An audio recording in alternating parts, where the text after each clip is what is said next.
This is a tutorial for the fraction multiplication virtual manipulative. The program simulates paper folding to demonstrate fraction multiplication. Now on the main screen, you will see a square representing the paper object.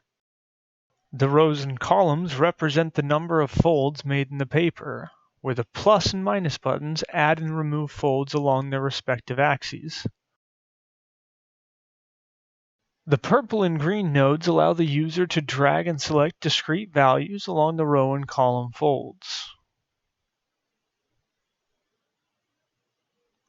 The lower button panel has 7 buttons. The middle 5 used for interacting with the paper include Show Unit, which reveals the area which currently represents a single unit. The Set Unit, which allows the user to modify unit divisions on the paper object. Now, modifying the row and column values on the Set Unit button allows the user to represent improper fractions or values greater than 1 on a single paper object.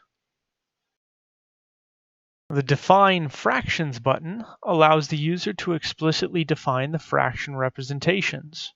Numerators and denominators are limited to a maximum value of 12, and unit values cannot exceed 3. By hitting Enter or clicking the Define Fractions button, we can update the screen. Additionally, we can enter a value larger than 1 to represent a unit larger than 1.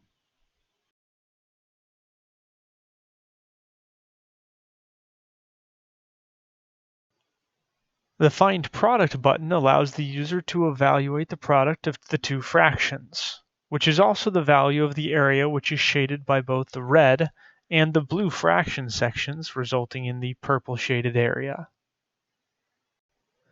The Display Fractions button allows the user to see numerical representation of the corresponding fraction selection.